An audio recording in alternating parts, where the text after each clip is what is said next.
श्री सच्चिदानंद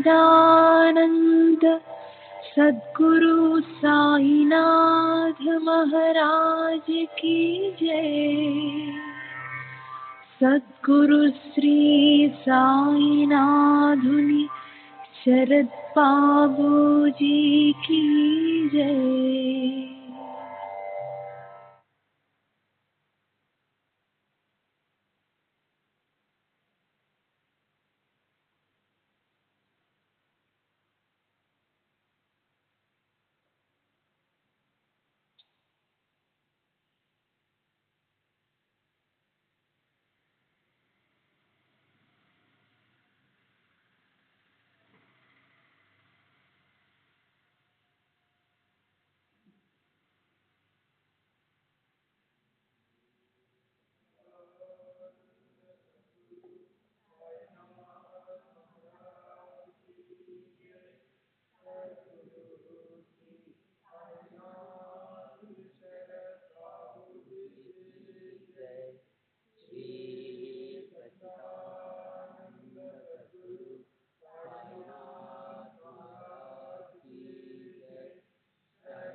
श्री सच्चिदानंद सद्गुरु साईनाथ महाराज की जय।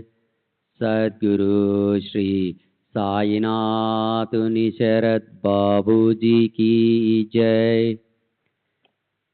శ్రీ సాయి భక్త అనుభవ సంహిత నిన్నటి తరువాయే సెప్టెంబర్ 23వ తేదీ 1936 ఎంజీ ప్రధాన్ గుమాస్తా కలెక్టర్ కార్యాలయం, రెవెన్యూ డిపార్ట్మెంట్, వెంకటేశ్వర ప్రెస్, చాల్, షాండర్స్ రోడ్ దగ్గర, బొంబాయి.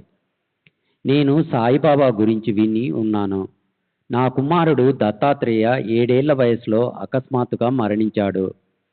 దుఃఖభారంతో నా మనస్సు కృంగిపోయింది. సాయిబాబాను దర్శించాలని అనుకున్నాను. ఒకరోజు నాకొక కల వచ్చింది. కలలో 5 సాధువులు కూర్చొని ఉండటం చూశాను. మీలో సాయిబాబా ఎవరు అని నేను వారిలో ఒకరిని అడిగాను. అతను సాయిబాబాను చూపించాడు. అంతటితో కల ముగిసింది. తర్వాత బాబాకు సమర్పించేందుకు జంజీరాలో ఉన్న మా తోట నుండి సీతాఫలాలు, రామఫలాలు తీసుకుని షిరిడీ వెళ్ళాను. నేను మసీదు చేరి బాబాను దర్శించి ఫలాలు సమర్పించి వారి ముందు కూర్చున్నాను. నాకు కలలో సాయిబాబా రూపం ఎలా కనపడిందో షిరిడీలో బాబా సాక్షాత్తు అలాగే ఉన్నారు. అప్పుడు సాయిబాబా నన్ను తీవ్రంగా తిడుతూ, ఎందుకీ తెలివి తక్కువవాడు కొడుకు చనిపోయినందుకు బాధపడుతున్నాడు? చనిపోవడం అంటే భూమిలో కలిసిపోవటమే. శరీరం ఎప్పటికైనా మట్టిలో కలిసిపోవాల్సిందే. దానికి దుఃఖించడం ఎందుకు అన్నారు. తర్వాత నా వైపు చూస్తూ, నీ రామఫలాలను అంతటా వెదజల్లు అన్నారు. నీవు సంపాదించిన విజ్ఞానమంతా అందరికీ పంచిపెట్టు అన్నది ఆ మాటకు అర్థమని నేను భావించాను. తర్వాత బాబా అక్కడున్న భక్తులతో మా ఇల్లు, తోటలో ఏ ప్రదేశంలో ఎన్ని సీతాఫలం, రామఫలం చెట్లున్నవి తరచూ చూస్తున్నట్లు వర్ణించారు. అంతేకాదు 15 రోజుల క్రితం నా కొడుకు మరణించాడని, అందుకు నేను వృధాగా దిక్కుస్తున్నానని కూడా చెప్పారు. నేను షిరిడీలో 4 రోజులున్నాను. ఈ 4 రోజుల్లో ఎందరో భక్తులు వారిని దర్శించారు. బాబా ఒకవైపు నా దుఃఖాన్ని తొలగిస్తూనే నా గురించే కాక తమ దగ్గరికి వచ్చే భక్తులందరి వృత్తాంతాలు తమకు తేట తెల్లమని నాకు తెలియజేయటం ద్వారా వారిపై నాకున్న భక్తి, విశ్వాసాలను దృఢపరిచారు. నా ప్రథమ షిరిడీ యాత్రకు సెలవు మంజూరు కావటం, వెంటనే ప్రయాణానికి డబ్బు సమకూరడంతో మొదటిసారిగా నాకు బాబా పట్ల నమ్మకం కలిగింది. బాబా దేనిని పట్టించుకోనట్లు ఉదాసీనంగా ఉండి చాలా తక్కువగా మాట్లాడేవారు. వారు సదా అంతర్ముఖులై ఉండి నిశ్చలంగా మత్తులో ఉన్నవాని వలె లేదా పిచ్చివాని వలె కనిపించేవారు. ఇది నేను షిరిడీలో ఉన్న 4 రోజులలో గమనించిన విషయం.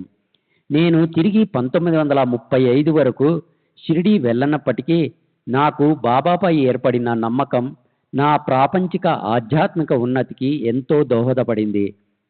నాకు ఎప్పుడు ఏ కష్టం వచ్చినా బాబా స్వప్న దర్శనం ద్వారా నన్ను ఆదుకునేవారు. కానీ గత 2 సంవత్సరాలుగా నాకు అలాంటి దర్శనాలు కలగలేదు.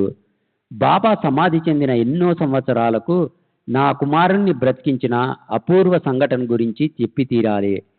1932లో నా చిన్న కుమారునికి తీవ్రంగా జ్వరం వచ్చింది. 3-4 రోజులు జ్వరం తర్వాత వాడి నాడి అందలేదు. నాకు అనుమానం వచ్చి మా డాక్టర్ మిస్టర్ జే ఎంబీబీఎస్కు కబురు పెట్టాను.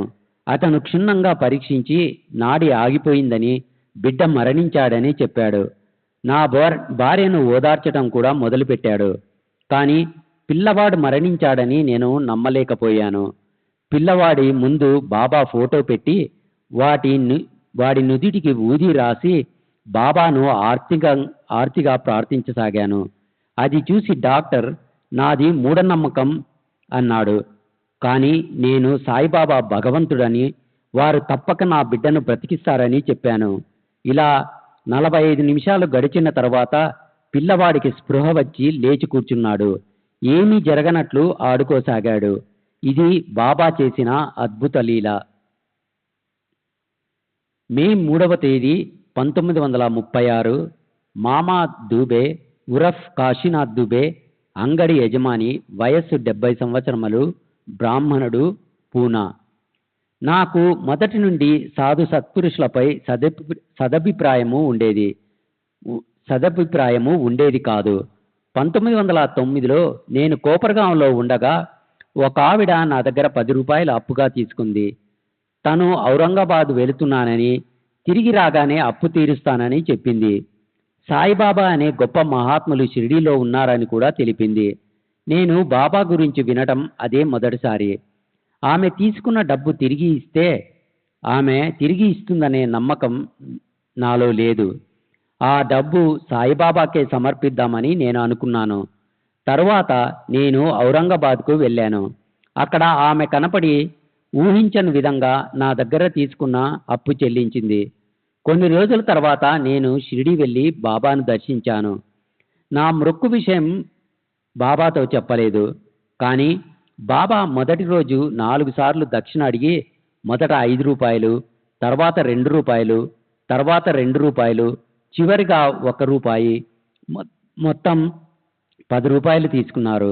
నేను 3 రోజులు అక్కడ ఉన్నప్పటికీ తర్వాత 2 రోజులు వారు నన్ను దక్షిణ అడగలేదు. నేను వారికి సమర్పిద్దామనుకున్న మొత్తాన్నే సరిగ్గా బాబా అడిగి తీసుకున్నారు. శ్రీ సచిదానంద సద్గురు సాయినాథ్ మహారాజ్ की जय. सद्गुरु श्री साईनाथ निशरत बाबूजी की जय.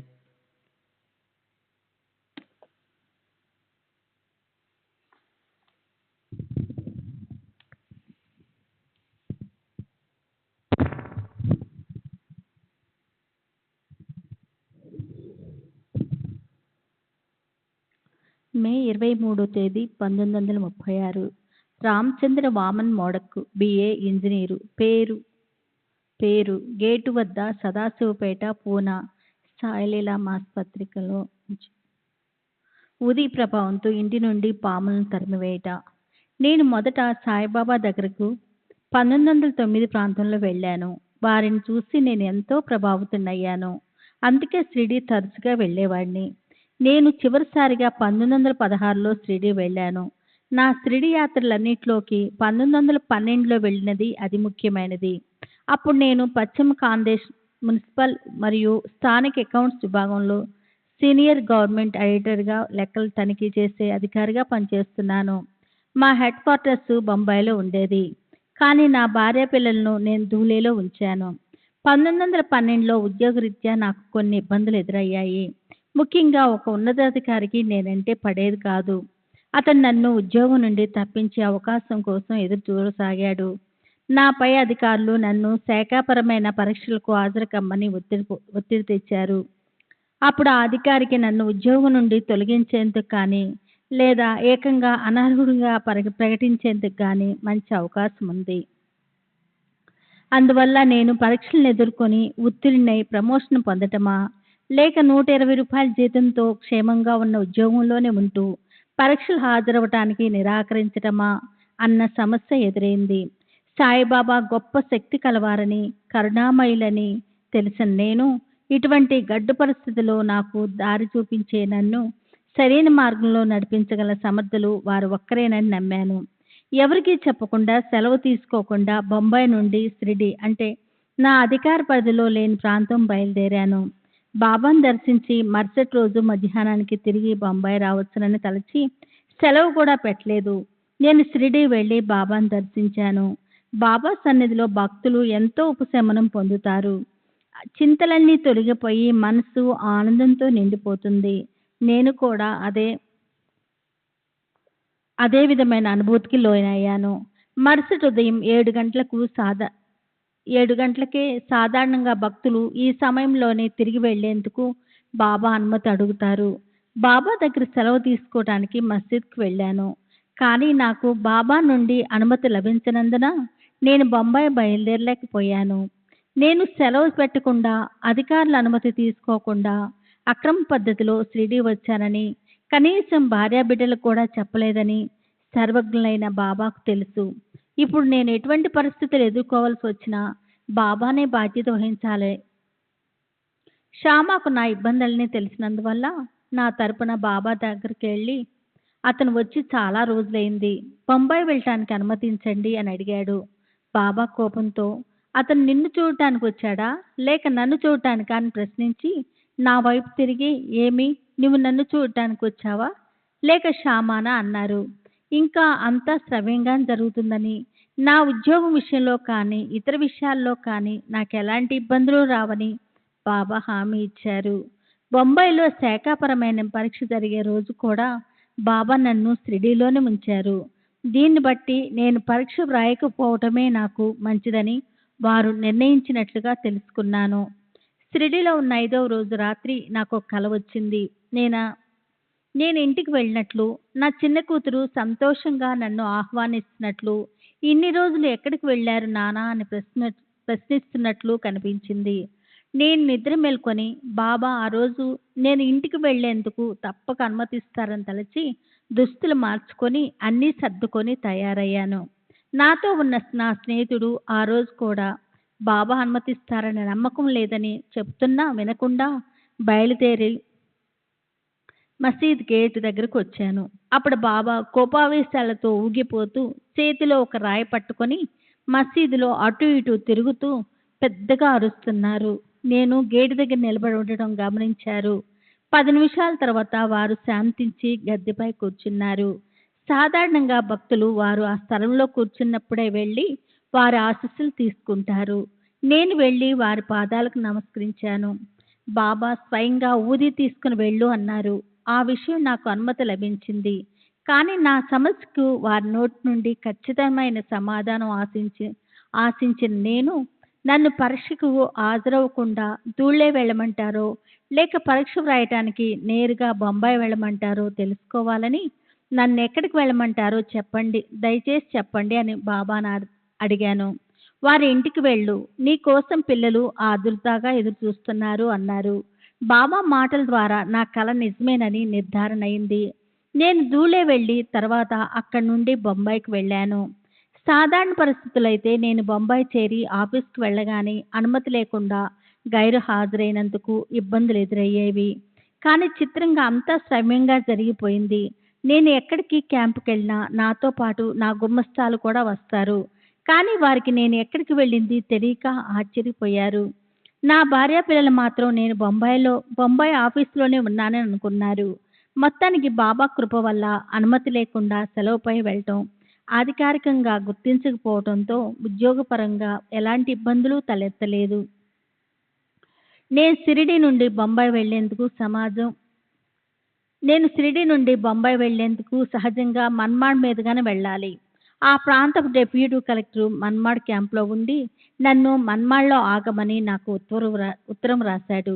నేను షిరిడీ నుండి బయలుదేరుతూ డిప్యూటీ కలెక్టర్కు మన్మాడ్లో కలుసుకోవాలని అనుకుంటుండగా బాబా వదిలేయ్, అతను అక్కడ లేడు, తొందర ఏమీ లేదు అన్నారు. బాబా అలా ఎందుకు చెప్పారో నాకు అర్థం కాలేదు. నేను మన్మాడ్లో దిగేటప్పటికే డిప్యూటీ కలెక్టర్ ఏదో టెలిగ్రామ్ వచ్చిందని క్యాంపు రద్దు చేసి ఇంకో చోటుకు వెళ్ళారని తెలిసింది. ఎప్పట్లాగే బాబా చెప్పింది నిజమైంది.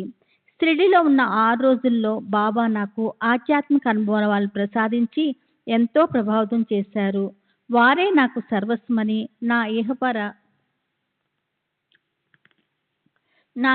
విషయాల గురించి నేను ఆలోచించవలసింది ఏదీ లేదని అనిపించింది. నేను షిరిడీలో గడిపిన రోజులు నా జీవితంలో ఎంతో ముఖ్యమైనవి, విలువైనవి.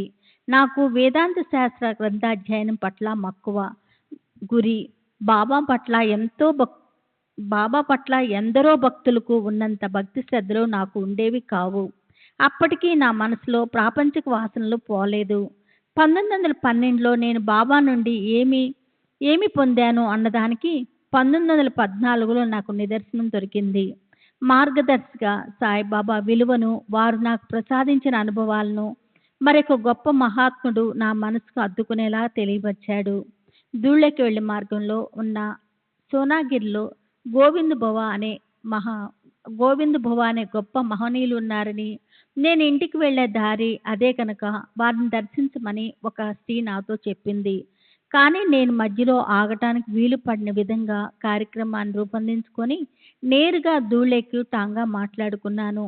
విధి విలాసం వల్ల నేను మా వంటవాడు కలిసి ప్రయాణిస్తున్న టాంగా మధ్యలో చెడిపోయి సరిగ్గా సోనాగిర్ వద్ద ఆగిపోయింది. టాంగా ఇనుప చక్రము బయటకు వచ్చేయటంతో అది సరిచేయటానికి 3 గంటలు పడుతుందని చెప్పారు. నా వంటవాడు స్నానం చేసి బువ్వాగారి దర్శనం చేసుకొని నన్ను సంప్రదించకుండానే మా యజమాని అంటే నేను తమ దర్శనానికి రావచ్చునా అని అడిగాడట. స్నానం చేసి రమ్మను అని బువ్వాగారు చెప్పారట. నేను స్నానం చేసి ₹1 కొబ్బరికాయ తీసుకొని వారి దర్శనానికి వెళ్ళాను. వారు, అరే దృష్టుడా, నీకు అమూల్యమైంది లభించింది. నువ్వు దాన్ని కొంతకాలం రుచి చూసి కూడా వ్యర్థమైన వాటి కోసం అక్కడికి ఇక్కడికి పరుగులు తీస్తున్నావెందుకు అని అడిగారు.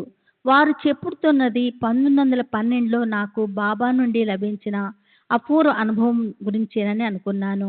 మళ్ళీ అయినా పర్వాలేదులే, నీవు నీ స్వగృహానికి వచ్చావు అని పలికి తనకు సాయిబాబాకు తేడా లేదని చెప్పారు. ఆ తర్వాత నన్ను భిక్ష ఏర్పాటు చేయమన్నారు. పూరీలు పాయసం చేయించమన్నారు. దాని అర్థం ఆ రోజు మఠంలో ప్రసాదానికి అయ్యే ఖర్చు నేను భరించాలని తెలుసుకున్నాను. నేను అలాగే చేశాను. వంటకాలు తయారైన తర్వాత పూరీలు పాయసము బువ్వగారి ముందుంచి తినమని అభ్యర్థించాను. మా దగ్గరున్న లోటా నిండా నీరు నింపి వారి ముందుంచాను.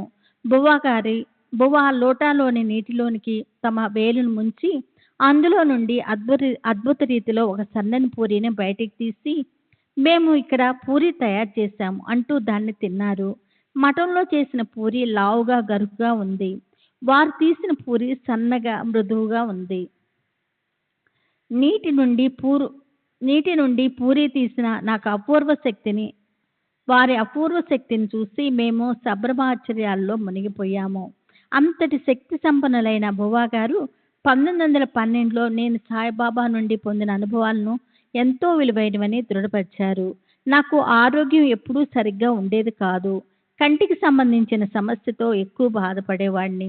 నాకు ఒక కంటికి చూపు పోయింది. మరో కంటిలో పొరలేర్పడుతున్నాయి. నేను ప్రతి గురువారం పూజిస్తూ నిరంతరము స్మరించే సాయిబాబా నా ఇహపర అవసరాలన్నిటినీ తీరుస్తున్నారు. నా ప్రాపంచిక పారమార్థిక భవిష్యత్తు గురించి నాకు ఎలాంటి చింత లేదు. అవి రెండూ బాబా చేతుల్లో ఉన్నాయి. ఆయన నన్ను రక్షిస్తారు. నాపై వారికి ఉన్న కరుణను ఈ క్రింద సంఘటన తెలియజేస్తుంది. 1916 నాసిక్లో నేను జ్వరం దగ్గుతో బాధపడ్డాను. వైద్య వృత్తిలో ఉన్న నా చిన్ననాటి స్నేహితుడు ఒకడు నాకు చికిత్స చేశాడు. నాకు వచ్చింది ఊపిరితిత్తుల నాళంకు సంబంధించి రోగమని నిర్ణయించి క్లోరల్ హైడ్రేట్ అను మందు వాడమని చెప్పాడు. కానీ నా భార్య నాకు వచ్చిన జబ్బు సామాన్యమైనది కాదని భయపడి బాబాను ప్రార్థించి డాక్టర్ కల్నల్ బుక్లేకు కబురు పెట్టింది. డాక్టర్ బుక్లే వచ్చి నన్ను పరీక్షించి నా రోగాన్ని డబల్ న్యూమోనియాగా నిర్ధారించాడు. మొదట పరీక్షించిన డాక్టరు తప్పుగా రోగ నిర్ధారణ చేశాడని, అతడు వాడమన్న మందు ప్రమాదకరమైందని చెప్పి దాన్ని వాడకముందే అవతల పారేశాడు. అతని చికిత్సతోనూ బాబా అనుగ్రహంతోనూ నేను కోలుకున్నాను. బాబా సరియైన సమయంలో నా భార్యకు ప్రేరణిచ్చి ప్రమాదకరమైన మందు నాకు ఇచ్చేలోగా మంచి డాక్టర్కు కబురు పంపి ఏర్పాటు చేసి నన్ను కాపాడారు. నాకు బాబాకు పలుమార్లు దర్శించే అవకాశం లభించలేదు. నా భార్య కూడా వారి పట్ల ఎంతో భక్తి శ్రద్ధలు కలిగి ఉండేది. 1916లో నేను నా భార్య షిరిడీ వెళ్ళి వారిని దర్శించి అదే రోజు తిరిగి వచ్చేసాము. అదే నేను బాబాను చివరిసారిగా దర్శించటం. బాబా ఎక్కడికి పోలేదు. వారు జీవించే ఉన్నారు. వారు సూక్ష్మ అదృశ్య రూపంలో మార్గదర్శకత్వం వహిస్తూ అన్ని విషయాల్లో నాకు సహాయం చేస్తూనే ఉన్నారు. అది నాకు అనుభవపూర్వకంగా ఎన్నో విషయాల్లో నిదర్శనమైంది. ఉదాహరణకు నేను 1919లో ₹81 పెన్షన్తో పదవీ విరామం చేశాను. నేను పదవీ విరామం చేయటం మంచిదైంది. ఎందుకంటే వెంటనే నా స్నేహితుని మిల్లులో నెలకు ₹250 జీతంతో ఉద్యోగంలో చేరాను. 1919 నుండి 1930 వరకు నేను ఆ ఉద్యోగంలో ఉన్నాను. ఈ ఏర్పాట్లంతా బాబానే చేశారు. శ్రీ సచ్చిదానంద సద్గురు సాయినాథ్ మహారాజ్ కీ జై. సద్గురు శ్రీ సాయినాథ్ శరత్ బాబూజీ కీ జై. మే 26వ తేదీ 1936. Gopal Bhaskar Datar, BA LLB pleader, బ్రాహ్మణుడు, స్టేషన్ రోడ్, థానా.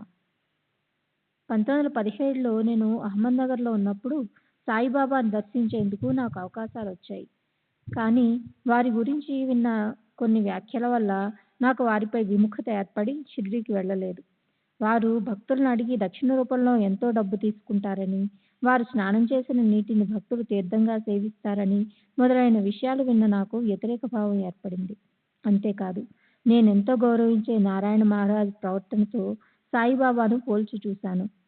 ఒకసారి నేను మరికొందరు కలిసి నారాయణ మహారాజు గారిని దర్శించి అందరం వారికి రూపాయి చొప్పున దక్షిణగా ఇచ్చాము. వారు మేమిచ్చిన రూపాయికి కల్కండ ప్రసాదం ఇచ్చి తిరిగి మాకే ఇచ్చేశారు. తర్వాత ఉపాసిని బాబా జీవిత చరిత్ర చదివి వారి ప్రసంగాలు విని బొంబాయిలో వారిని దర్శించి సాకోరి వెళ్ళాను. 1931లో ఉపాసిని లీలామృతం చదివాను. అందులో శ్రీ సాయిబాబాను గురించి రాసిన విషయాలు నన్ను ఎంతగానో ప్రభావితం చేశాయి. ముందు సాకోరి వెళ్ళి అక్కడి నుండి షిరిడీ వెళ్ళాను. షిరిడీలో బాబా చిత్రపటంలో ప్రకాశిస్తున్న వారి నేత్రాలు, వారు నివసించిన మసీదు, ధుని చూసిన తర్వాత వీరు ఒక సద్గురువు అని నా మనసులో అనుకున్నాను. అటు తర్వాత సాయిలీలా మాసిక్ చదివాను. ఆ పత్రికలో అనుభవాలు అన్న శీర్షికన ధారావాహికంగా వస్తున్న దాబోల్కర్ రచించిన గ్రంథం చదివిన తర్వాత బాబానే నా గురువు అన్న నమ్మకం ఏర్పడింది. అప్పటి నుండి వారినే ఆశ్రయించాను. కొన్ని అనుభవాల ద్వారా నా నమ్మకం స్థిరపడింది. మా ఇంటిలో ఒక ఆవిడ చాలా కాలం నుండి ఒంటి నొప్పులతో బాధపడుతుండేది. వైద్య చికిత్సలేవి ఆమెకు నయం చేయలేకపోయాయి. నేను దాబోల్కర్ రచించిన పుస్తకాన్ని దగ్గరగా చదువుతున్నాను. పాము నూటబడిన కప్ప వృత్తాంతంలో సాయిబాబా కప్పనెలా రక్షించింది తెలిపే అధ్యాయాన్ని ఆ రోజు నేను చదువుతుండగా ఆమె మగత నిద్రలోనే విని, ఓ సాయిబాబా, కప్ప వంటి జీవులపైనే నీకు జాలి ఉన్నప్పుడు మానవ జన్మ ఎత్తిన నాపై దయ లేదా అని ప్రార్థించింది. అప్పుడు గోడకున్న కొయ్య మేకు నుండి వెలువడినట్లుగా దసరాకు నాకు 5 రూపాయలు దక్షిణ ఇస్తావా అనే మాటలు వినిపించాయి. తనకు నయమైనట్లయితే తప్పక ఇస్తానని ఆమె సమాధానం చెప్పింది. తర్వాత ఆమె పూర్తి మెలకువ స్థితికి వచ్చింది. తనకు కలిగిన అనుభవం గురించి నాకు చెప్పి తన చందాగా 5 రూపాయలు దసరా ఉత్సవాలకు పంపమంది. నేను వెంటనే షిరిడీకి 5 రూపాయలు పంపాను. ఆ రోజు సాయంత్రానికల్లా ఆమె బాధలు తగ్గిపోయాయి. ఇది 1931-32 మధ్యలో జరిగింది. ఆ తర్వాత 1932లో నాకు బాబా తరచూ కలలో కనిపించేవారు. వారు చిన్నపిల్లలతో ఎలా ఆడుకుంటారో అలాగే కలలో నాతో ఆడుకునేవారు. ఒకరోజు ఉపాసిని బాబా నాకు సహాయం చేయమని సాయిబాబాను కోరినట్లు, బాబా అందుకు సమ్మతించినట్లు కల వచ్చింది. ఒకసారి నేను ఒక పెద్ద సమస్యలో చిక్కుకున్నాను. శాశ్వత నివాసం లేకుండా తిరుగుతూ ఉండే ఒక కక్షిదారుణ్ణి నేను కోర్టులో హాజరుపరచవలసి వచ్చింది. అతను నాకు వ్రాసిన ఉత్తరాన్ని పోగొట్టడమో లేక ఎక్కడో పెట్టి మర్చిపోవడమో జరిగింది. ఎంత వెతికినా అది కనబడలేదు. ఎంత ప్రయత్నించినా అతని గురించి ఆచూకీని కనుక్కోలేకపోయాను. చివరికి బాబాను ఆర్తిగా ప్రార్థించాను. మరుసటి రోజు ఆఫీసులో ఏదో వెతుకుతూ బీరువాపై చేయి పెట్టడం తటస్థించినప్పుడు ఆ ఉత్తరం నా చేతికి తగిలింది. దాంతో కక్షిదారుని అనుకున్న సమయానికి కోర్టులో హాజరుపరచగలిగాను. 2-3 సంవత్సరాల క్రితం దూర ప్రాంతంలో ఉన్న కోర్టు వారు నన్ను ఒక కేసు తాలూకు సాక్షిని విచారించేందుకు నియమించారు. ఆ కేసుకు సంబంధించిన సాక్ష్యాలు, విచారణ ఫలితాలు మొదలైన వివరాలున్న ఫైలు నాకు పంపారు. నేను దాన్ని ఎక్కడో పెట్టి మర్చిపోయాను. దానికోసం చాలా చోట్ల గాలించాను. కానీ అది దొరకలేదు. నా నిర్లక్ష్యాన్ని కోర్టుకు తెలియజేసి మరలా పేపర్లు పంపించమని అభ్యర్థించాల్సి వస్తుందని అనుకున్నాను. అప్పుడు పండరీ యాత్రకు వెళ్తున్న ఒక వార్కరీ, అనగా పండరీ యాత్ర క్రమం తప్పక చేసేవాడు, మా ఇంటికి వచ్చాడు. కొన్ని రోజుల పాటు అతనిని ఎంతో శ్రద్ధగా సేవించాను. అతనికి నా సమస్య వివరించాను. అతడు అది తప్పక దొరుకుతుంది అని చెప్పాడు. నేను ప్రతిదినం బాబాను కూడా ప్రార్థించేవాడిని. ఆ యాత్రికుడు వెళ్ళిన మరుసటి రోజు నేను కేసుకు సంబంధించిన పేపర్ల మధ్య నేను వెతుకుతున్న పేపర్లు దొరికాయి. మరణించిన వారికి శ్రాద్ధ కర్మలు చేయడం లాంటి ఆచారాలపై మొదట్లో నాకు నమ్మకం ఉండేది కాదు. సంఘ సంస్కరణ భావాల ప్రభావంతో అవన్నీ అర్ధరహితమైన మూఢనమ్మకాలుగా పరిగణించేవాడిని. కానీ నేను సాయి భక్తుడిని అయిన తర్వాత, ముఖ్యంగా బొంబాయి కుర్లా కోర్టులో గుమస్తాగా పనిచేస్తున్న నాచ్నే అను సాయి భక్తుని అనుభవం విన్న తర్వాత వీటిపై నమ్మకం ఏర్పడింది. ఈ మధ్యనే నాచ్నే భార్య పసిబిడ్డను వదిలి చనిపోయింది. భార్యను ప్రేమించే నాచ్నే ఆమెకు సద్గతి కలగాలని నాసిక్ వెళ్లి గోదావరి తీర్థంలో శ్రాద్ధకర్మలు జరిపించదలిచాడు. కానీ అతనికి అలాంటి విషయాలేమీ తెలియవు. ఏం చేయాలో, ఎంత ఖర్చు అవుతుందో కూడా తెలియదు. ఇలా భయపడుతూనే 80 రూపాయలు తీసుకుని బయలుదేరాడు. రైల్లో అతనికి ఇతర ఇబ్బందులు ఎదురైనప్పుడు అతని తోటి ప్రయాణికుడు ఎంతో సహాయం చేశాడు. ఆ ప్రయాణికుడు నాచ్నే ఆదుర్దాన్ని తెలుసుకుని నాచ్నే దగ్గర ఉన్న డబ్బుతోనే అన్ని క్రతువులు జరిపించేలా చూస్తానని చెప్పాడు. అతను నాచ్నేతో పాటు అన్ని ప్రదేశాలకు వెళ్లి క్రతువులన్నీ జరిపించి ఎక్కువ ఖర్చు కాకుండా చూసుకున్నాడు. అతడు చెప్పిన వివరాల ప్రకారం బొంబాయిలోని ఒక సంస్థలో అడ్రస్, ఇతర వివరాలు కూడా ఇచ్చాడు. ప్యూన్గా పనిచేస్తున్న అతను శూద్రుడై ఉండి కూడా ఈ శ్రాద్ధ కర్మలన్నీ శాస్త్రోక్తంగా జరిపించడం ఎంతో ఆశ్చర్యాన్ని కలిగించింది. నిస్వార్థంగా నాచినే నుంచి ఒక్క పైసా కూడా ఆశించకుండా అన్ని రోజులు నాచినేతో ఉన్న ఆ స్నేహితుడు పక్షం రోజుల్లో తిరిగి కలుసుకుంటానని చెప్పి వెళ్ళిపోయాడు. కానీ అతడు తిరిగి కలవలేదు. నాచినే అతను చెప్పిన చిరునామా ప్రకారం వెళ్లి చూడగా ఆ సంస్థలో అటువంటి ప్యూన్ ఎవరూ లేరని తెలిసింది. అట్లా తెలివైన ప్యూన్ రూపంలో బాబానే వచ్చి కష్టకాలంలో తనకు సహాయం అందించారని నాచినే అనుకున్నాడు. సత్యం తెలిసిన సాయిబాబానే ఆ భక్తునికి శ్రాద్ధ కర్మల విషయంలో తోడుండి అంత సహాయం చేశారంటే అటువంటి కర్మలు తప్పక చేయాలని, చేస్తే ఉపయోగం ఉంటుందని నాకు అనిపించింది. నాచినే ఉదంతం తెలిసినప్పటి నుండి నేను ఈ కర్మక్రతువులన్నీ చేస్తున్నాను. శ్రీ సచ్చిదానంద సద్గురు సాయినాథ్ మహారాజ్ కీ జై. సద్గురు శ్రీ సాయినాథ్ శరత్ బాబూజీ కీ జై.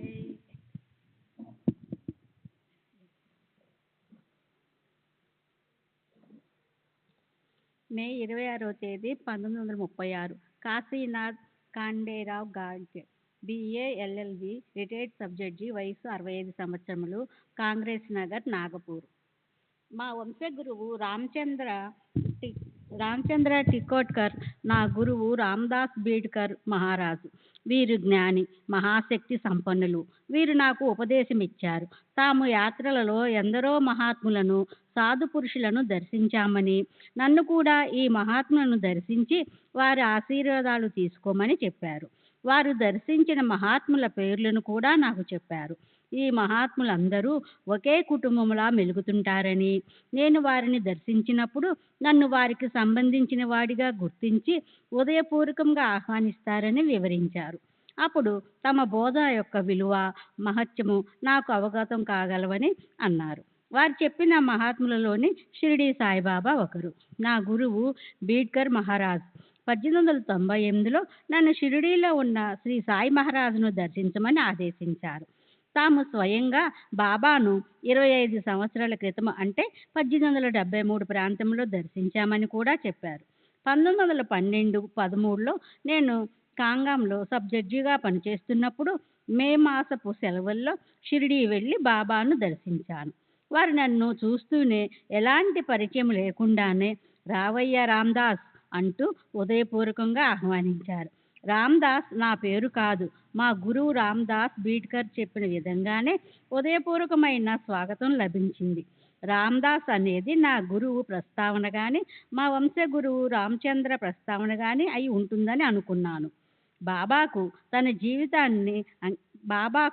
జీవితాన్ని అంకితం చేసి షిరిడీలో నివసిస్తున్న బాలబాటే కాలేజ్ అంటే డక్కన్ కాలేజీ రోజుల నుండి నా స్నేహితుడు. అతని ఇంట్లోనే నేను బస చేశాను. నేను ఊరికి తిరిగి వెళదామని ప్రయత్నించిన ప్రతిరోజు బాబా రేపటి వరకు ఆగు అంటూ 6 రోజులు నాకు అనుమతి ఇవ్వకుండా షిరిడీలోనే ఆపేశారు. నా తిరుగు ప్రయాణపు ఖర్చుల కోసము 6-7 రూపాయలు ఉంచుకున్నాను.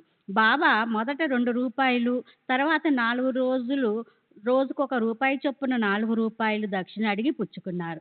ఆ మర్నాడు నా జేబులో 3 అణాల 6 పైసలు మిగిలి ఉన్నాయి.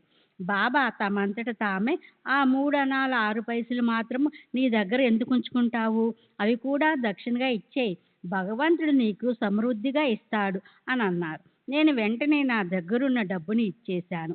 నేను షిరిడీ వచ్చే ముందు పూనాలోని రే అనే మార్కెట్కి వెళ్ళి బాబాకు సమర్పించేందుకు మేలు రకము పయారీ మామిడి పండ్లు 3 కొన్నాను. నేను బాబాను దర్శించిన వెంటనే ఆ పండ్లను సమర్పించాను.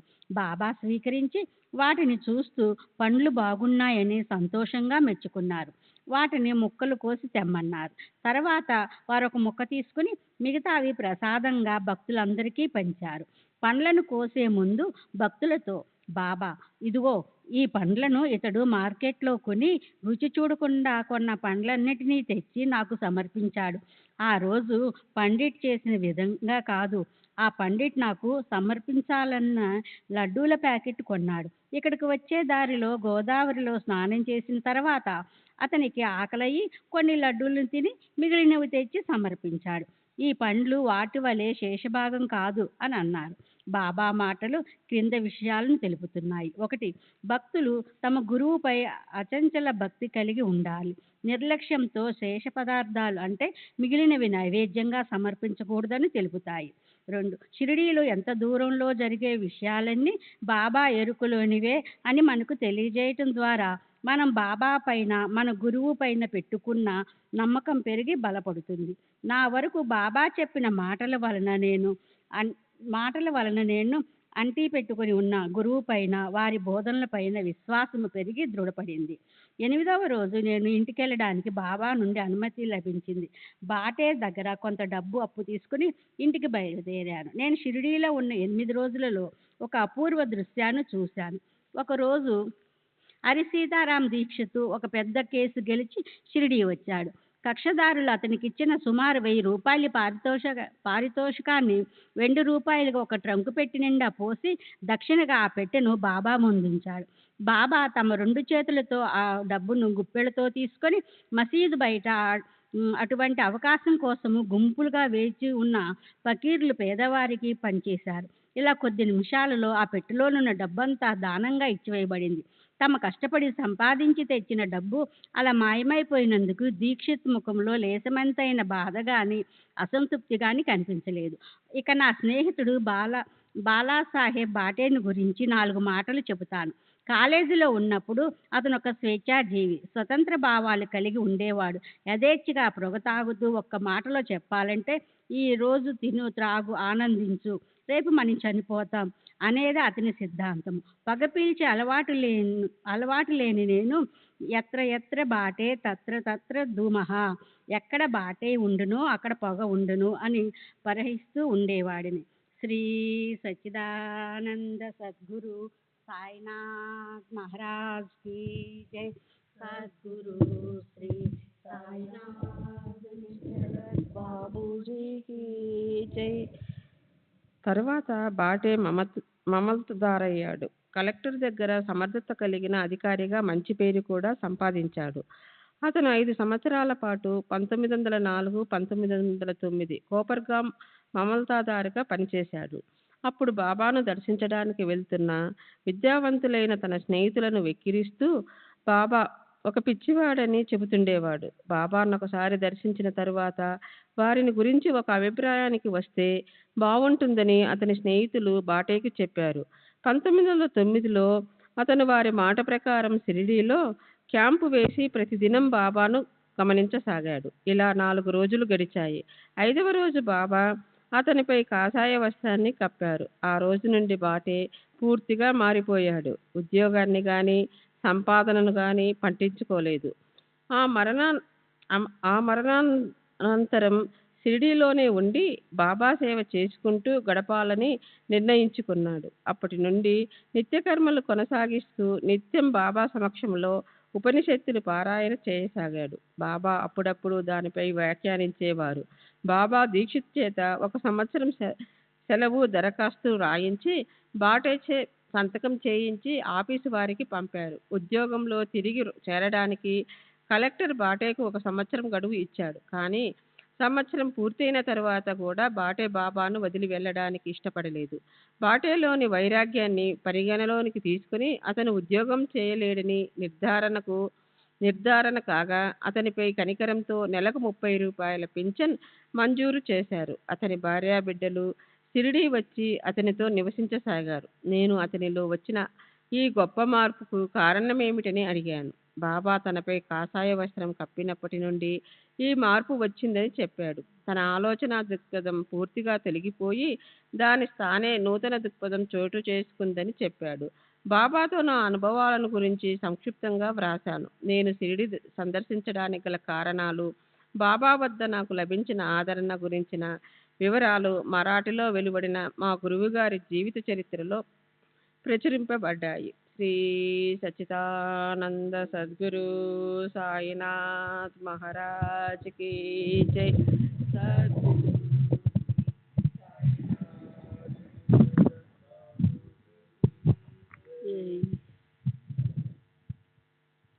శ్రీ సచ్చిదానంద సద్గురు సాయినాథ్ మహారాజ్ కి జై. సద్గురు శ్రీ సాయినాథుని శరత్ బాబూజీకి జై. జూన్ 1వ తేదీ 1936. మైనాతాయి గణేష్ కువాలేకర్, వయస్సు 49 సంవత్సరాలు. తండ్రి నానాసాహెబ్ గణేష్ చందోర్కర్, కష్ట గణపతి ఆలయం దగ్గర, పూనా. నేను నానాసాహెబ్ చందోల్కర్ గారి పెద్ద కుమార్తెని. నాకు 2 తమ్ముళ్ళు ఉన్నారు. నా చిన్న తమ్ముడు బాపుకు ఇప్పుడు 40 సంవత్సరాలుంటాయి.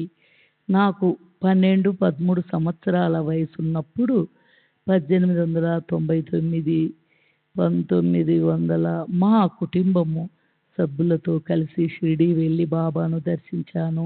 ఆ తర్వాత తరచూ షిరిడీ వెళ్ళేదానిని. 1918 తర్వాత వెళ్ళలేదు.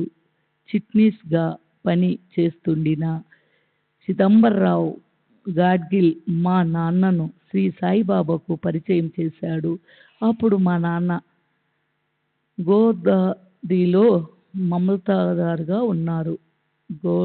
గోదర్దలిలో మమల్తాదారుగా ఉన్నాడు. మేము బాబా వద్దకు వెళ్ళిన తొలి రోజుల్లో జరిగిన ఒక సంఘటన గురించి చెబుతాను. మేము చావడిలో బస చేసి ఉన్నాము. మా నాన్న తప్ప మిగిలిన వారంతా షిరిడీ నుండి బయలుదేరడానికి సిద్ధంగా ఉన్నప్పుడు బాబా వచ్చి భిక్ష అడిగి వెళ్ళవద్దు అన్నారు. ఆ సమయంలో బాబా కళ్ళు రత్నాల వలె మెరుస్తున్నాయి. మేము మా ప్రయాణాన్ని మానుకున్నాము. దారిలో పిల్లలు తినడానికని తీసుకువెళ్తున్న తినుబండారాలన్నీ బాబాకు ఇచ్చాము.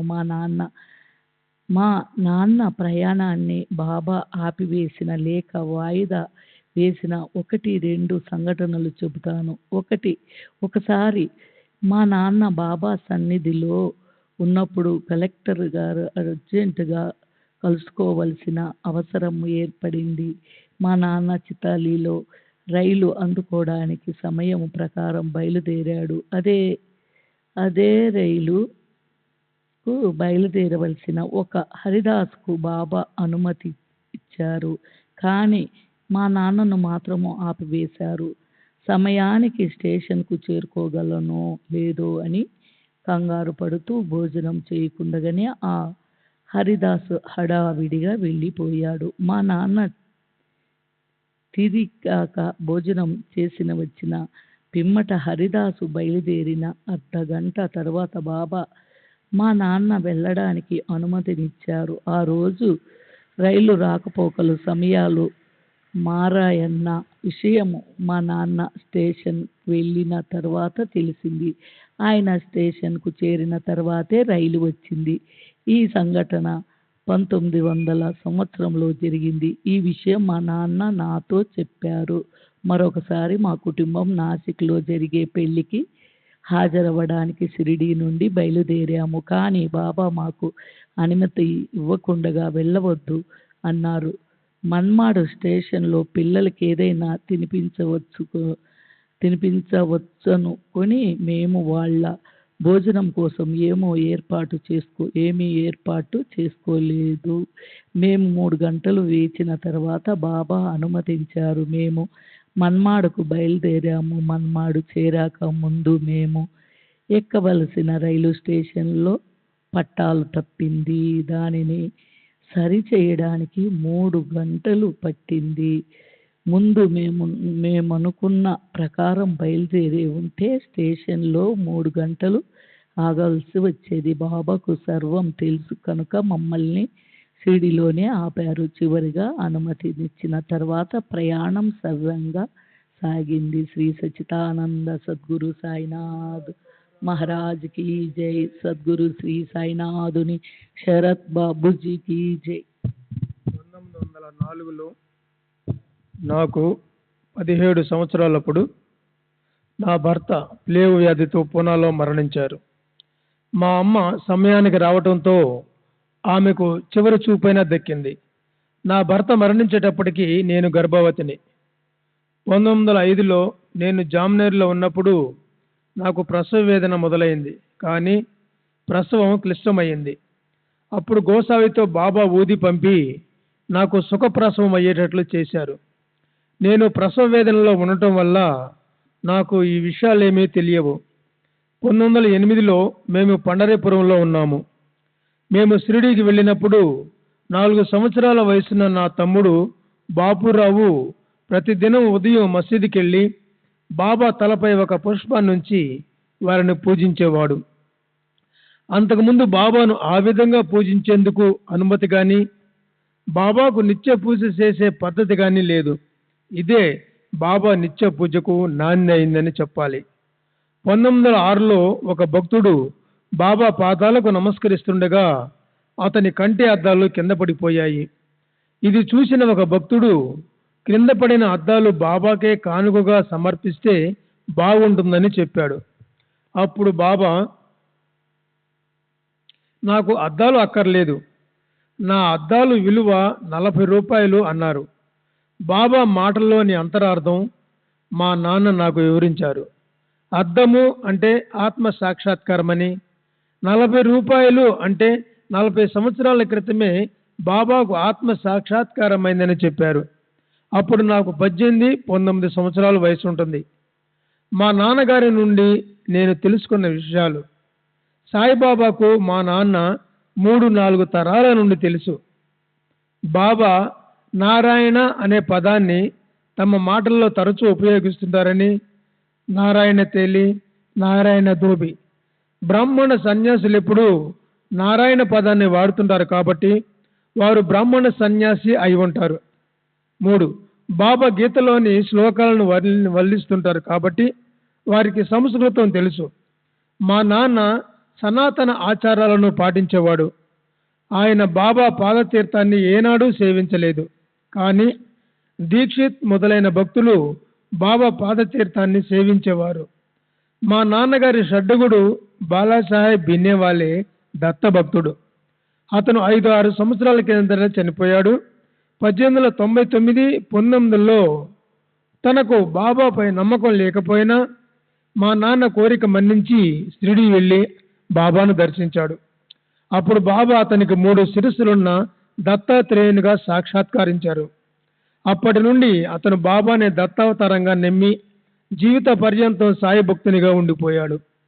నేను మొదట 1900లో సాయిబాబాను దర్శించినప్పుడు వారు నెరసిన జుట్టుతో 50 సంవత్సరాల వయసున్న వారిలా కనిపించారు. కానీ వారు 1918 వరకు ఇంచుమించు అలాగే కనిపించేవారు. 1918లో ఇన్ఫ్లుయెంజా అను వ్యాధి దేశమంతటా వ్యాపించి ఉన్న సమయంలో బాబా మహాసమాధి చెందారు. వినాయక్ దాజీ బావే, వయసు 37 సంవత్సరములు, బ్రాహ్మణుడు, షిరోల్, కోల్హాపూర్ రాష్ట్రం. 1932లో నేను బీబీసీఐ రైల్వే కంపెనీలో గుమస్తాగా పనిచేస్తుండేవాడిని. అప్పుడు నా నెల జీతం 90 రూపాయలు. నేను గురువును అన్వేషిస్తూ 13/4/1932 నుండి 1 నెల రోజుల పాటు గురుగీతను శ్రద్ధగా పారాయణం చేశాను. నేను ఆశించినట్లు నాకు గురువు లభించలేదు. స్వప్నంలో దత్త దర్శనమూ కాలేదు. తరువాత గురువును పూజించటానికి పవిత్రమైన ఒక గురువారం నాడు దత్త మందిరానికి వెళ్ళాను. మందిరంలో దత్త విగ్రహం ఉన్న చోట చక్కగా మలిచిన ఒక సమాధి కనిపించింది.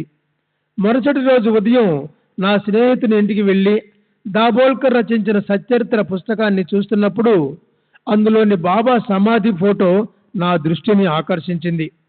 ఆ ఫోటోను నేను ఇంతకు ముందు ఎప్పుడూ చూడలేదు. దత్త మందిరంలో నాకు కనపడిన సమాధి అదేనని రూఢి చేసుకున్నాను.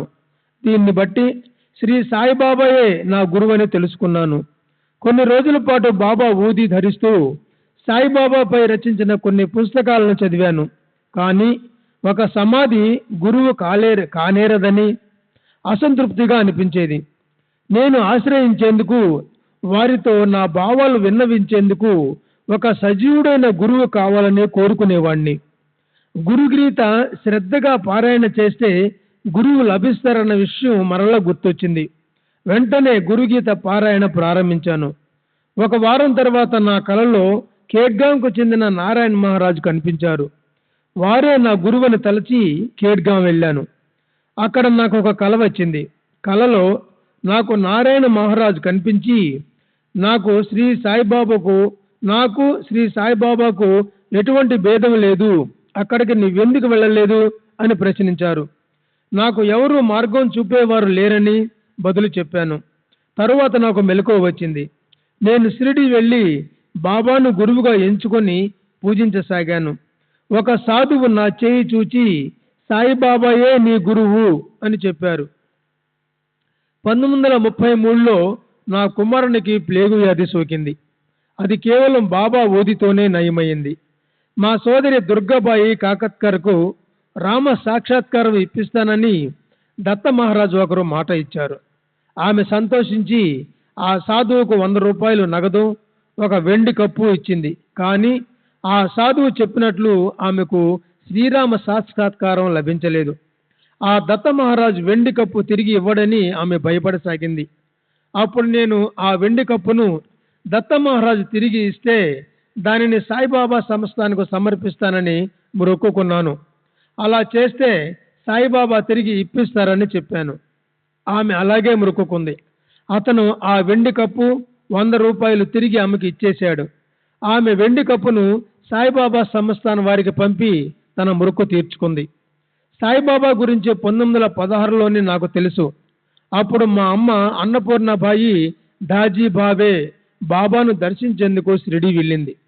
ఆమె మసీదు మెట్లు ఎక్కుతున్నప్పుడు బాబా ఆమెను వారిస్తూ మసీదు అపవిత్రమవుతుంది అన్నారు. ఆమె వెనుదిరిగి షిరిడి నుండి ఎవలా వెళ్ళింది. అక్కడ ఉండగా ఆమెకు ఒక జాబు వచ్చింది. అందులో యావత్మాల్లో ఉన్న తన కోడలు అంటే నా సోదరుని భార్య చనిపోయినట్లు కబురు ఉంది. మా అమ్మ మసీదుకి వెళ్ళిన రోజుకి ఒక రోజు ముందే ఆమె చనిపోయింది. అప్పుడు ఆ విషయం మా అమ్మకు తెలియదు. చనిపోయిన 10వ రోజు వరకు సూతకపు అంటూ ఉంటుంది. మసీదుకి వెళ్ళినప్పుడు మా అమ్మకు తన కోడలు చనిపోయిన విషయం తెలియదు, కానీ బాబాకు తెలుసు. మా అమ్మ చనిపోయినప్పుడు పిండ ప్రదానం చేశాము, కానీ ఎంతసేపటికి కాకులు పిండాన్ని ముట్టుకోలేదు. అప్పుడు కాకులు పిండాన్ని తీసుకుని వెళితే 50 రూపాయలు సమర్పించుకుంటానని మా సోదరి బాబాకు మొక్కుకుంది. వెంటనే కాకులు వచ్చి పిండాన్ని తిన్నాయి. ముకుంద శాస్త్రి లేలే, జూన్ 17వ తేదీ 1936. ముకుంద శాస్త్రి లేలే, కృష్ణ శాస్త్రి, వైదిక జీవనము, వయసు 58 సంవత్సరములు, కొంకణ బ్రాహ్మణుడు, శనివార్పేట, పూనా. 1912లో నేను తరచూ షిరిడి వెళ్ళి బాబాను దర్శించేవాడిని. ఒకసారి నేను నానాసాహెబ్ చందర్కు టాంగాలో బయలుదేరాము. దారిలో గుర్రం వెనుక కాళ్లపై లేచినందువల్ల టాంగా పడిపోయింది. కానీ బాబా దయ వలన మేమిద్దరం ఎటువంటి గాయాలు లేకుండా క్షేమంగా బయటపడ్డాము. అదే సమయంలో బాబా మసీదులో తమ చేతులను శంఖంగా ఉంచి నోటి దగ్గర పెట్టుకొని ఊదుతూ నానా చనిపోబోతున్నాడు, కానీ నేను అతన్ని చావనిస్తానా? నానా ఆతా మారత్ హోతే మీ మరూన్ దేయిన్ కాయ్ అని అన్నారు. ఇది జరిగిన 8 రోజుల తర్వాత మేము షిరిడి వెళ్ళాము. బాబుసాహెబ్ జోగ్ 8 రోజుల క్రిందట బాబా పై విధంగా అన్నారని చెబుతూ అది నిజమేనా అని అడిగాడు. నేను అవునని సమాధానమిచ్చి జరిగిన వాస్తవాలను వివరించాను. 1914లో నా భార్య 8 నెలల గర్భవతిగా ఉన్నప్పుడు నేను షిరిడి వెళ్ళి బాబాను దర్శించాను. బాబా నాకు 2 బర్ఫీ ముక్కలిచ్చి వెళ్ళు అన్నారు. నేను ఇంటికి వెళ్ళాను. నా భార్యకు సుఖప్రసవమైంది. ఇప్పుడు నాకు 4 పిల్లలు. నేను బాబాను మసీదులో పూజించేటప్పుడు నారాయణ ఉపనిషత్తులోని తైత్తిరీయ భాగాన్ని చదవమని బాబా నన్ను ఆదేశించారు. నేను 10 రోజుల పాటు ఆ భాగాన్ని వారి సన్నిధిలో పఠించాను. తరువాత ఈ ఉపనిషత్తును దీక్షితుకు బోధించాను. బాబా అప్పుడప్పుడు భగవద్గీతలోని అపిచేత్ సుధరాచార్ ఇతర శ్లోకాలు వల్లించడం నేను విన్నాను. వారికి సంస్కృతం తెలుసు. శ్రీ సచ్చిదానంద సద్గురు సాయినాథ్ మహారాజ్ की जय. सद्गुरु श्री साईनाथ निशरद बाबूजी की जय. జూలై 7వ తేదీ 1936 కర్పట్జీ షాపూర్జీ పెన్షన్ జమాస్ యార్డ్ మాస్టర్ రైల్వే సర్వీస్. వయస్సు 75 సంవత్సరాలు, పార్సీ, కొలాబా, ఖురాన్ రూబాద్ బాగ్. నేను షిరిడీ వెళ్ళి బాబాను దర్శించి అక్కడ 3-4 రోజులు గడిపాను. నేను వారిని దర్శించింది ఆ ఒక్కసారి మాత్రమే. నేను మా బావమరిది కలిసి షిరిడీ వెళ్ళాము. మాకు దీక్షిత్ వాడాలో క్రింది అంతస్తులో బస ఇచ్చారు. ధనవంతులకు, గొప్పవారికి పై అంతస్తులో బస ఇస్తున్నట్లు గమనించాము. మేము మసీదుకు వెళ్ళి బాబా సన్నిధిలో కూర్చున్నప్పుడు బయటకు చెప్పకపోయినా మాకు కల్పించిన వసతి గురించిన ఆలోచనే మెదులుతూ ఉంది. ఈ దర్బారులో ఇదే న్యాయం. గొప్పవారు పై అంతస్తులో సౌకర్యాలు అనుభవిస్తున్నారు, పేదవారిని అసౌకర్యంగా ఉన్న క్రింది అంతస్తులో ఉంచారు అని మనస్సులో అనుకున్నాను. వెంటనే బాబా వీళ్ళని పై అంతస్తుకు తీసుకువెళ్ళండి అని ఒక భక్తుని పురమాయించారు. దాంతో మాకు పై అంతస్తులో బస ఏర్పాటు చేయబడింది. బాబా అంతర్యామిత్వానికి, సమదృష్టికి, వారి దర్బారులో అందరికీ ఒకే న్యాయం ఉంటుందని అనడానికి ఇదొక నిదర్శనం. మేము షిరిడీ నుండి బయలుదేరుతున్నప్పుడు వారు బయటకు వచ్చి శుభసూచకంగా చేయి ఊపుతూ మాకు వీడ్కోలు చెప్పారు. శ్రీ సాయిబాబా ద్వారా నాకు కలిగిన అనుభవం ఇదొక్కటే. వారు భగవంతుడని నేను నమ్ముతున్నాను. జూలై 20వ తేదీ 1936, బి లగాటే. వయస్సు 70 సంవత్సరాలు, బ్రాహ్మణుడు, శనివార్పేట్, పూనా. నేను 1913-14లో సాయిబాబా వద్దకు వెళ్ళాను. నేనప్పుడు చాలా కష్టాలలో ఉన్నందువల్ల వారి ఆశీర్వాదం కొరకు వెళ్ళాను. వారి ఆశీస్సులు లభిస్తే నా కష్టాలన్నీ తొలగిపోతాయని ఆశించాను. నేను బాబా వద్దకు వెళ్ళినప్పుడు వారు దక్షిణ అడిగారు. నేను సమర్పించాను. బాబా తమంతట తామే వేప విత్తనం నాటు, తరువాత ఆ చెట్టును నరికివేయి అని చెప్పారు.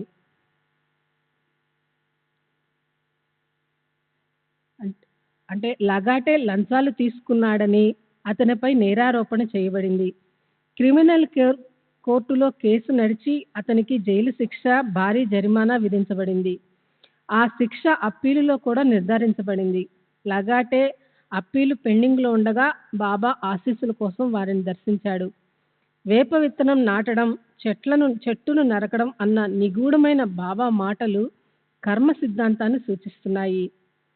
చేదు విత్తనాన్ని నాటితే చేదు ఫలితమే పొందుతామని, కనుక మనిషి తను చేసిన తప్పులకు తగిన మూల్యం చెల్లించి కర్మ సంచితాన్ని నిర్మూలించుకోవడమే ఉత్తమమని, తద్వారా నేర్చుకున్న గుణపాఠంతో భవిష్యత్తులో ఉన్నతి పొందాలని దీని భావం. బాబా మాటలు, వారి మాటలు నాకేమీ అర్థం కాలేదు. కానీ నేను ఆశించినట్లుగా ఆశీస్సులు ఇవ్వలేదని మాత్రం అర్థమైంది. నేను నిరాశతో తిరిగి వచ్చేశాను. నేనప్పుడు బాబా సన్నిహిత భక్తుడైన హరిసీతారాం దీక్షిత్తో కలిసి 3 సంవత్సరాల పాటు ఉన్నప్పటికీ మరలా ఎప్పుడూ బాబాను దర్శించలేదు.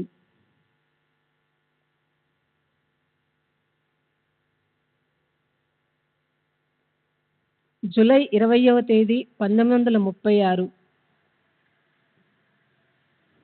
కుశాబావ్ ఉరఫ్ కృష్ణాజీ కాశీనాథ్ జోషి. వయస్సు 70 సంవత్సరాలు.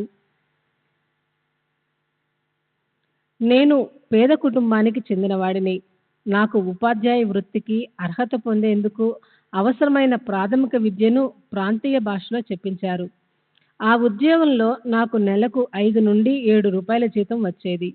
ఇది కాక వంశపారంపర్యంగా వచ్చే పూజారి వృత్తికి కావలసిన శిక్షణ కూడా ఇప్పించారు. కానీ నాకు ఈ రెండింటిపై ఆసక్తి లేదు. నేను భక్తి మార్గానికే నా జీవితాన్ని అంకితం చేయదలుచుకున్నాను. నాకు సాత్వికులు, గొప్ప మహాత్ములు అయిన దత్త మహారాజ్ అనే గురువు లభించారు. వారిని సేవించుకుంటూ వారి దగ్గర యోగ విద్య అభ్యసించసాగాను. వారి శిక్షణలో ఆసనాలు, ప్రాణాయామం, కుండలిని శక్తిని మేల్కొల్పుట మొదలైన విద్యలన్నీ నేర్చుకున్నా నాకు తృప్తి కలగలేదు. మా గురువుగారికి మారణం, ఉచ్చాటనం, వశీకరణం మొదలైన మంత్ర విద్యలెన్నో తెలుసు. ఆ విద్యలు నేర్పమని పట్టుపట్టాను. అవి నేర్చుకోవడం మంచిది కాదని మా గురువుగారు నాకు నచ్చచెప్పారు. కానీ నా యువ రక్తంలో ఉన్న ఉత్సుకత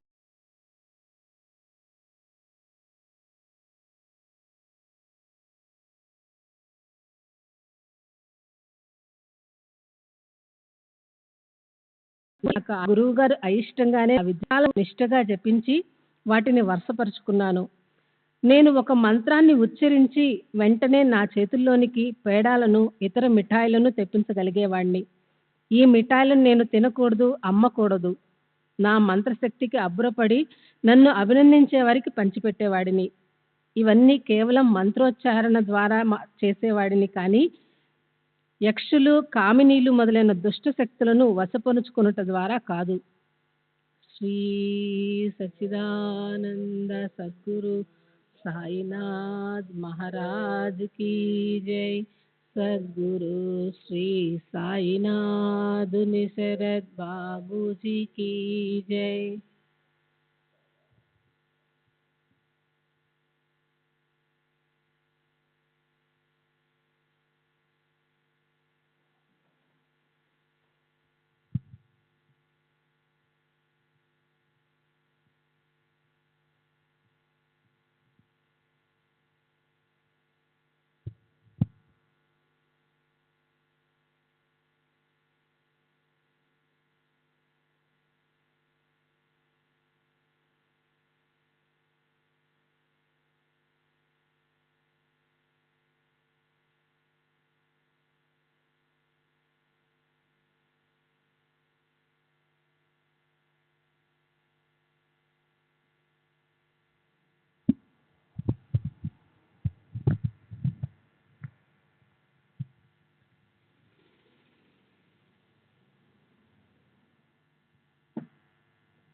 श्री सच्चिदानंद सद्गुरु साईनाथ महाराज की जय।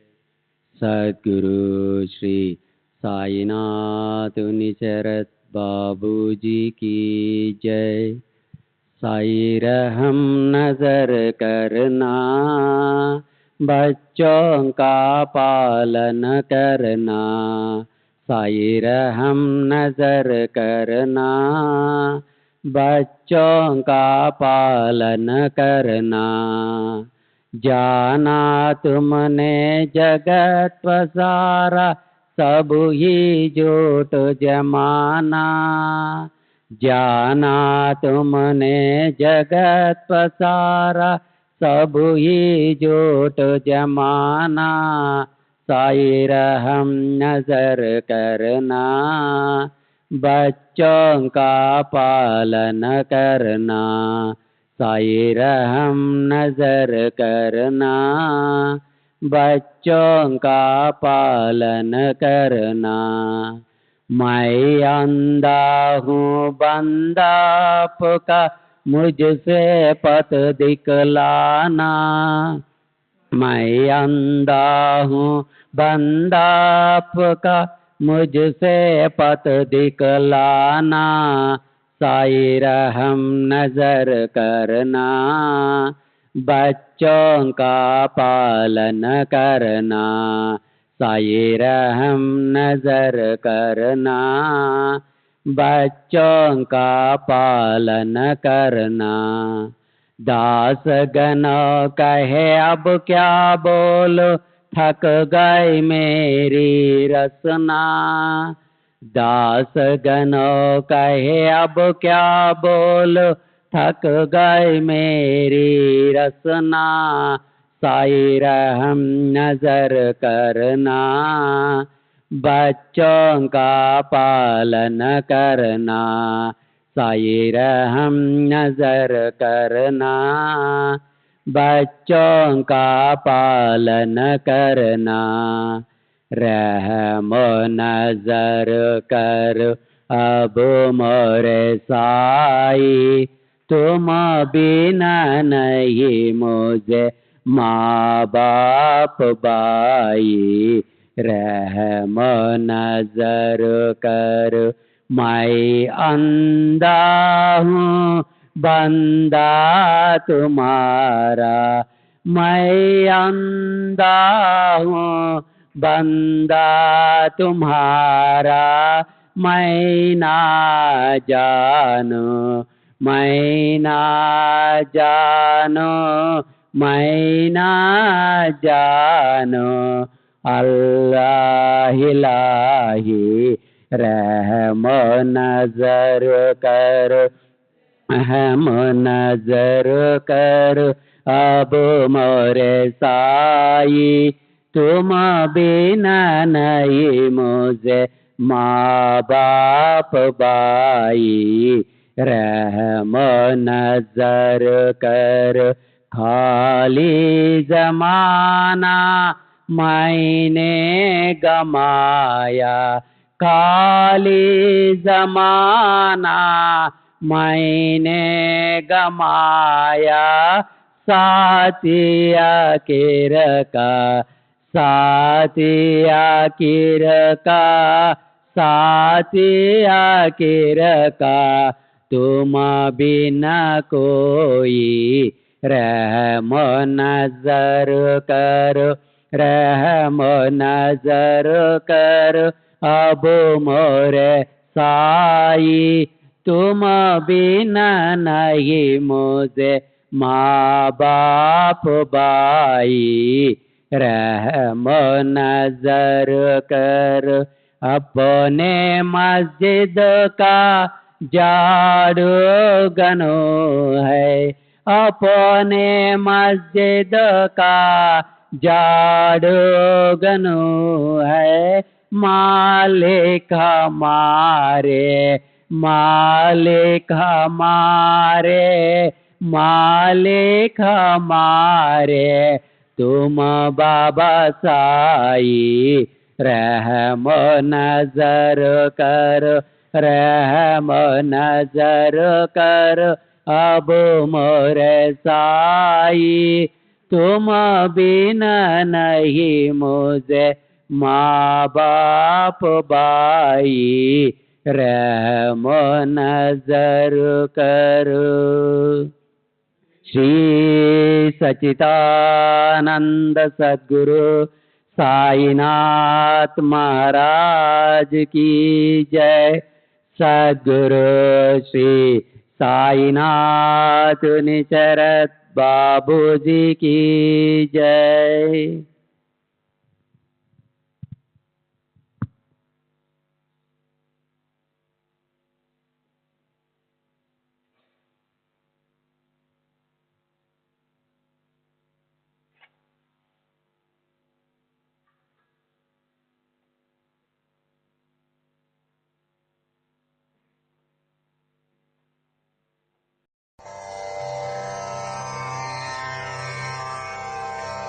श्री सच्चिदानंद सद्गुरु साईनाथ महाराज की जय। सद्गुरु श्री साईनाथुनि शरद बाबूजी की जय।